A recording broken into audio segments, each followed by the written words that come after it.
രാവിലെ എഴുന്നേറ്റ ശേഷം ഒരു ചായയും പത്രവും കൊണ്ടിരിക്കുക എന്നുള്ളത് മലയാളികളുടെ ദിനചര്യയുടെ ഭാഗമാണ്. എന്നാൽ രാവിലെ പത്രം വായിക്കരുതെന്ന് പറയാറുണ്ട്. എന്തുകൊണ്ടാണെന്നറിയാമോ? നമുക്ക് വരുന്ന ഏത് പത്രമായിക്കോട്ടെ അതിൻ്റെ ഫ്രണ്ട് പേജ് നിങ്ങളൊന്ന് ശ്രദ്ധിച്ചു നോക്കുക.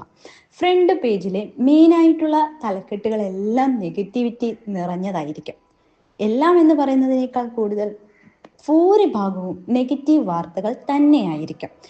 നെഗറ്റീവ് വാർത്തകളാണ് നമ്മളുടെ അറ്റൻഷൻ പെട്ടെന്ന് ക്യാച്ച് ചെയ്യാൻ സഹായിക്കുന്നത്. അതുകൊണ്ട് തന്നെ പത്രങ്ങൾ എന്ത് ചെയ്യും? ആദ്യത്തെ പേജിൽ ഇവയെല്ലാം ഉൾപ്പെടുത്തും. നമ്മൾ രാവിലെ എഴുന്നേറ്റ ശേഷം ഈ വാർത്തകൾ വായിക്കുമ്പോൾ ഈ നെഗറ്റിവിറ്റി നമ്മളിലേക്ക് വ്യാപിക്കുന്നത് മൂലം നമ്മളുടെ ദിവസങ്ങൾ മുഴുവൻ ഈ ഒരു നെഗറ്റീവ് നമ്മളെ പിന്തുടരും.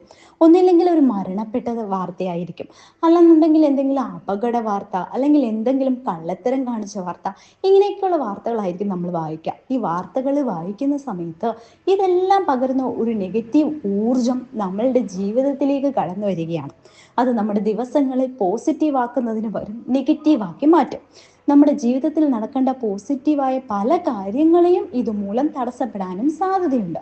അതുകൊണ്ട് നിങ്ങൾ ഒന്നില്ലെങ്കിൽ പോസിറ്റീവ് വാർത്തകൾ മാത്രം തിരഞ്ഞുപിടിച്ചു വായിക്കുക, അല്ല എന്നുണ്ടെങ്കിൽ പത്രം വായിക്കുന്നത് രാവിലെ നിന്ന് കുറച്ച് മാറ്റി വെക്കുക.